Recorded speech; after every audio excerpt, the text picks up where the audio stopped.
जय हिंद दर्शकों। आपका एक बार फिर जीएसएन हिंदी में हार्दिक स्वागत है। आज हम भारत की एक महान हस्ती से बातचीत करेंगे। उनकी जो प्रेरणादायक जिंदगी है, सफर है, उसके बारे में हम जानेंगे, क्योंकि उन्होंने कई हजारों बच्चों की जीवन में एक बहुत बड़ा अ, बदलाव लाए हैं, बहुत बड़ा चेंज लाए हैं।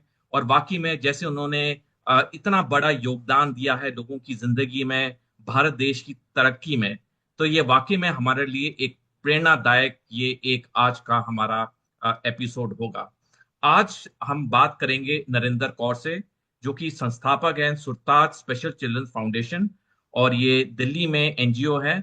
और मैं ज्यादा टाइम ना इंट्रोडक्शन पे स्पेंड करते हुए मैं खुद नरेंद्र से पूछूंगा कि वो अपने बारे में बताएं, क्योंकि जिस तरह से वो बताएंगे वो सबसे अच्छा तरीका होगा हमें उनके बारे में, उनकी इतनी सफल यात्रा के बारे में जानने का। नरेंद्र, आपका बहुत हार्दिक स्वागत है जीएन हिंदी में। और मेरा बहुत शुक्रगुजार हूं मैं कि आपने अपना कीमती वक्त निकाला और आप जीएन हिंदी पे आए। थोड़ा आप हमें बताइए अपने प्रेरणादायक जिंदगी के बारे में। Thank you so much and मैं बहुत बहुत शुक्रगुजार हूँ आपकी कि आपने आज मुझे इस इंटरव्यू पे बुलाया और I am so much grateful. तो मेरी जर्नी जो कि कुछ ऐसी रही, सुरताज स्पेशल चिल्ड्रन फाउंडेशन जिसकी मैं फाउंडर हूँ, अ, एक कहानी से शुरू हुई कि सुरताज आया कहाँ से और सुरताज का नाम मैंने क्यों चुना और क्यों ये एक मिशन को चुना। तो मैं अपने बारे में एक सबसे पहले तो बताना चाहूंगी कि मैं एक मेंटल हेल्थ काउंसलर हूँ, एक लाइफ कोच हूँ, ट्रेनर हूँ, एक हीलर हूँ, प्लस एक फाउंडर हूँ। और उसके साथ साथ मैं एक माँ हूँ जिसने एक बेटी को जन्म दिया, जो एक 100% स्पेशल चाइल्ड है। तो सुरताज की कहानी मेरी बेटी से शुरू हुई क्योंकि वो मेरे घर में आई, उसका एक रीजन था मुझे चुनने का। तो वहीं से सुरताज की कहानी शुरू की और सुरताज मैंने अपने पेरेंट्स के नाम पर रखा, सुर और ताज।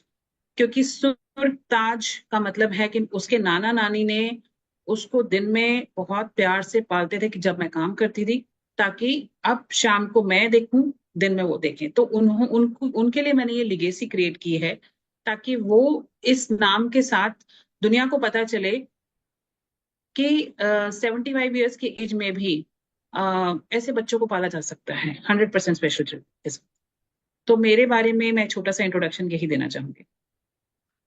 मेरा नमन और सलाम आपको नरेंद्र, आपके माताजी पिताजी को, कि इतने प्रेरणादायक, वाकई में जो आपने जैसी चीजें बताई, वाकई में नमन और सलाम की।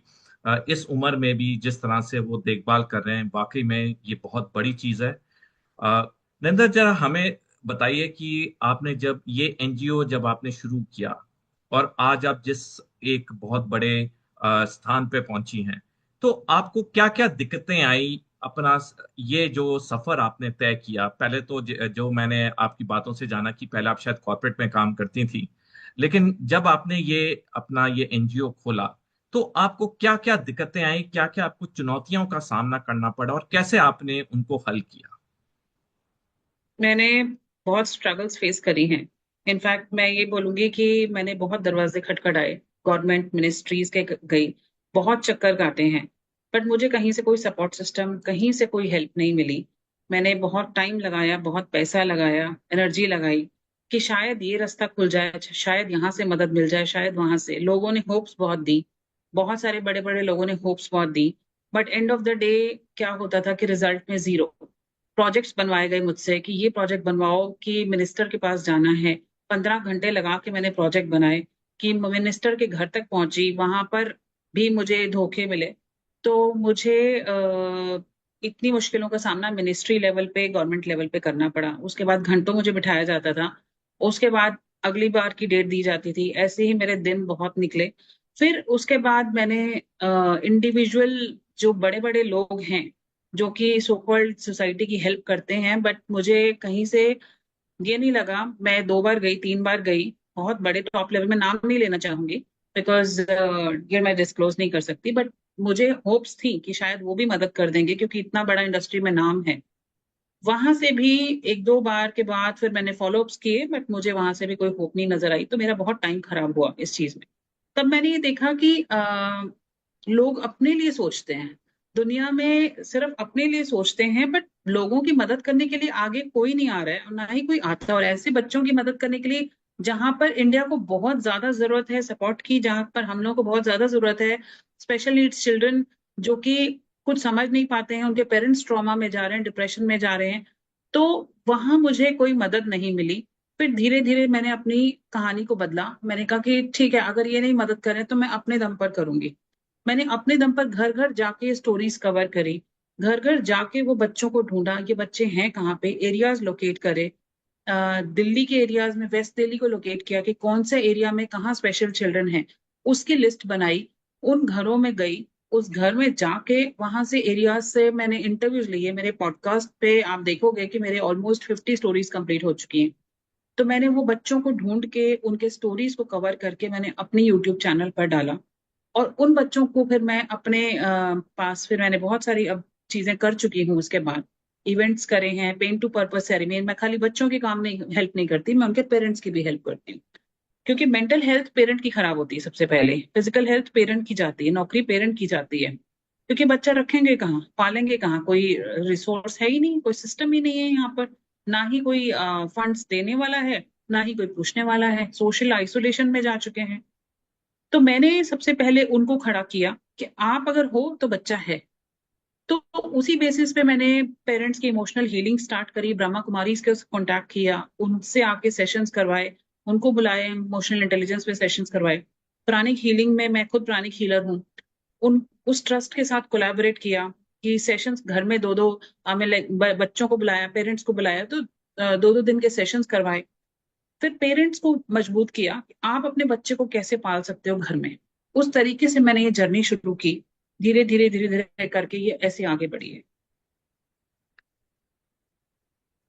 नरेंद्र, ये आपने जो बताया वाकई में मैं समझ सकता हूँ कि आपने किन चुनौतियों का सामना किया और कैसे बिल्कुल अकेले आप पत्थर की तरह खड़े होके आपने ये सफर तय किया है। मैं समझ सकता हूँ और रियली मैं मेरे पास शब्द नहीं है, क्योंकि मैं भी अपने खानदान में ऐसे दो लोगों को जानता हूँ जो ऐसे सिचुएशन से गुजरे हैं और अ, मतलब वो आज तक ये सिचुएशन में हैं।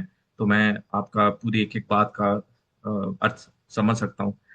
नरेंद्र, मेरे को एक बात बताइए कि जैसे अभी इतनी बड़ी बड़ी पिक्चरें आई हैं, तारे जमीन पे, सितारे जमीन पे, और जब मैंने भी ये पिक्चर देखी तो उन पिक्चरों को देख के लगा कि शायद भारत में बहुत बदल गया है इस विषय के बारे में, और अब काफी जागरूकता आ गई है, काफी अ, मदद के लिए शायद कई ऐसी स्कीम्स हैं। तो क्या ऐसी पिक्चरें जो इतनी सुपर हिट हो गई हैं और इतना मुझ जैसे आम आदमी को, जिसको इतना डिटेल में नहीं पता जितना आपको पता है, तो क्या इन पिक्चरों का वास्तविकता में कोई फर्क नहीं पड़ा? देखो, मैं बच्चों को पिक्चर दिखाने लेके गई, पिक्चर के साथ मैंने पेरेंट्स को पिक्चर दिखाने लेके गई ये वाली, ताकि बच्चे वो महसूस कर सकें कि ये पिक्चर पहली बार जिंदगी में, अगर आप मेरे यूट्यूब पे देखेंगे, कि जिंदगी में पहली बार वो घर से निकले, 19 साल में पहली बार वो पिक्चर देखने जा रहे हैं वो पेरेंट्स। क्योंकि बच्चों को पेरेंट्स कभी लेके ही नहीं जा सकते ऐसे। सोशल आइसोलेशन, दुनिया ऐसे कहती है, अरे पागल बच्चा आ गया, अरे वो देखो वो कैसा बच्चा है, उस पर हंसते हैं। जब मैं खड़ी हुई अपने खुद के बच्चे के साथ, मैंने 20 लोगों को और खड़ा किया। तब सोसाइटी की इतनी हिम्मत नहीं है कि वो मुझे आके उंगली उठाएंगे, तब सोसाइटी रिस्पेक्टफुली देख रही है क्योंकि मैं खड़ी हूँ अपने बच्चे के साथ और साथ में 20 लोगों को और खड़ा करके। पर मैं ये कहना चाहूंगी कि पिक्चर्स तो बना दी, बट अल्टीमेटली अगर आप सोसाइटी में ये दिखा रहे हैं कि हम इतने ग्रुप ऑफ पीपल के लिए हम हेल्प कर रहे हैं, हम 10 लोगों के लिए, 20 लोगों के लिए, एक अच्छा सा आपने क्रिएट कर दिया, but what about the grass root level? आपने तो वो काम ही नहीं किया। अल्टीमेटली अगर मैं ग्रास रूट पे काम करती हूँ, मुझे पता है, मैं घर घर जाती हूँ, बट वो अवेयरनेस ही नहीं है। गवर्नमेंट ने अगर पॉलिसीज बनाई हैं, उसके लिए मैंने बहुत चक्कर काटे। मेरा खुद का यूडीआईडी कार्ड 8 महीने हो गए, 8 महीने से हॉस्पिटल में पेंडिंग पड़ा हुआ है। क्यों वो एप्लीकेशन 8 महीने से पेंडिंग पड़ी? यूडीआईडी कार्ड मेरे पास नहीं है। पेंशन स्कीम निकाली गवर्नमेंट ने, सालों तक पेंशन स्कीम के लिए चक्कर काटे हैं मैंने। 2,000 की या 2,500 की पेंशन स्कीम जो कि जस्टिस है, बट वो पेंशन स्कीम के लिए भी जब इंसान 2,500 के लिए 5,000 का पेट्रोल लगाएगा या 5,000 रुपये अपना खर्चा करेगा, तो वो सोचेगा कि थक हार के छोड़ ही दो। क्या ही जरूरत है इतना ज्यादा गवर्नमेंट के चक्कर काट के बच्चों को लाइन में लगा के ऐसे करने की। ना ही हॉस्पिटल की तरफ से हमें कोई रियायत है, ना ही ओपीडी की तरफ से कोई रियायत है, ना ही कोई पॉलिसी ऐसी बनी है कि हमें फ्री उसमें इलाज मिल जाए। इतना खर्चा है न्यूरो डॉक्टर्स का, 4,000 रुपए 1 मिनट के लेते हैं, ताकि मतलब जबकि बच्चा और पेरेंट ऑलरेडी प्रॉब्लम में है। आपको ये फ्री इलाज कराने चाहिए, इन बच्चों के लिए अलग लाइन होनी चाहिए, अलग हॉस्पिटल्स होने चाहिए, वो सब तो कुछ है ही नहीं। अगर ये पिक्चर बना भी ली तो आमिर खान ने बनाई है, बट सपोर्ट सिस्टम कहाँ है? करोड़ों रुपया तो फिल्म स्टार बॉलीवुड वो खुद कमा रहे हैं ना, हमारे लिए क्या? हमें तो कुछ मदद नहीं मिली। ना ही मुझे कोई अभी तक सीएसआर के लिए कोई उठ के आया है, या मदद के लिए मैंने जब मदद भी मांगी तो अभी तक तो मुझे मिली नहीं। ना ही मैंने ये देखा है कि कोई सपोर्ट के लिए कोई उठता भी है। तो बहुत डिफिकल्ट है। जो ऑथेंटिसिटी पे काम करते हैं उनके लिए बहुत डिफिकल्ट है। नरेंद्र, जो मैंने आपकी बात से अभी समझा, शायद मैं सही समझा या नहीं, मेरे को आप बताना। तो आप कहने का मतलब है कि आपको जो अभी आप इस पोजीशन पे हैं जहाँ पे हम चीजों को इतना डिटेल में जानते हैं, आपका अपना फाउंडेशन इतना सिर्फ देश में नहीं पूरे विदेशों में भी विख्यात है, तो क्या मैंने सही समझा कि आपके पास भी अब वो पेंशन कभी नहीं आ रही है जो सरकार की तरफ से एक ऑथराइज्ड है? 6 महीने से पेंशन नहीं आई है। आज ही मैंने अपने फादर को बोला कि 6 महीने हो गए, अब मैं फिर से चक्कर काटूं उस पेंशन के लिए, 2,500 रुपए के लिए। 6 महीने से कोई बैंक में पेमेंट नहीं आई है। तो क्या रीजन है मुझे नहीं पता, बट यही है कि कभी भी आती है, बंद हो जाती है, कभी आएगी तो हर महीने 2,500 आ जाएगी, which is nothing for a family. और 6 महीने से तो नहीं आई है। नरेंद्र, मेरा आखिरी क्वेश्चन है कि अगर हम भारत में ऐसे जो बच्चे हैं इनके लिए जो आपने कंडीशंस बताई, और अगर हम विकसित देशों में ऐसे बच्चों की कंडीशन या फैसिलिटीज के बारे में बात करें, तो कितना फर्क है यहाँ पे? और अगर हम अमेरिका बोलें या कनाडा बोलें या यूनाइटेड किंगडम बोलें या फ्रांस बोलें, कितना फर्क है हमारे देश में और विकसित देशों में? जमीन आसमान का फर्क है। मेरी फ्रेंड्स रहती हैं यूएस में, अमेरिका में है, ऑस्ट्रेलिया में है। मैं उनसे बात करती हूँ। वो सिंगल मदर्स को पूरी की पूरी सब्सिडी मिली हुई है, उनको रहने के लिए मिला हुआ है, उनको खाने के लिए मिलता है, उनके बच्चों के फ्री इलाज होते हैं। वहां पर थेरेपीज फ्री हैं, डॉक्टर्स की विजिट्स फ्री हैं, डॉक्टर का हॉस्पिटल का खर्चा फ्री है। सब कुछ फ्री मिलता है अमेरिका में। और यहाँ पर कुछ भी फैसिलिटी नहीं है। यहाँ पर बच्चे चाहे मर रहे हैं, चाहे गिर रहे हैं, वो कहते हैं हम क्या करें, बच्चा हमसे पहले पूछ के पैदा किया था ऐसा। तो ये जवाब मिल रहा है। अगर मैं आपको इंटरव्यूज भेजूं इन पेरेंट्स के तो आप हैरान हो जाएंगे कि किस तरीके के जवाब गवर्नमेंट दे रही है। और ये इसका ऑपोजिट है अमेरिका, ऑस्ट्रेलिया, ऐसी कंट्रीज में जो डेवलप्ड हैं, जहां पर ये फैसिलिटीज हैं जो कि फ्री ऑफ कॉस्ट है। क्योंकि वो पेरेंट्स ऑलरेडी इतनी प्रॉब्लम में हैं, तो क्या गवर्नमेंट हेल्प नहीं करेगी? तो गवर्नमेंट उस हद तक वहां पर हेल्प करती है। नरेंद्र, मेरे पास एक आखिरी क्वेश्चन का वक्त है, क्योंकि आपने जो बताया उससे एक और क्वेश्चन जागा मेरे जहन में कि ये जो हेल्थ है या स्वास्थ्य, ये एक स्टेट सब्जेक्ट है भारत में, हमारे संविधान के मुताबिक। तो भारत में ऐसा कोई स्टेट या यूनियन टेरिटरी है जहां पे ऐसे बच्चों के लिए सुविधाएं अच्छी हों? ऐसे बच्चों के लिए सुविधाएं अच्छी हों, देखिए मैं पेरेंट्स पेरेंट्स हर घर घर में जाती हूँ। मुझे ये पता है कि वो कितनी सफरिंग से निकल रहे हैं, और इतने महंगे इलाज हैं। अगर बच्चे की सेरेब्रल पैल्सी है तो इलाज कराने के लिए लाखों चाहिए, और वो भी पता नहीं है कि रिकवरी हो भी पाएगी कि नहीं हो पाएगी। तो अभी तक दिल्ली से ऊपर, इंडिया में अगर मैं बोलूं, तो दिल्ली से ऊपर अभी तक कुछ नहीं है।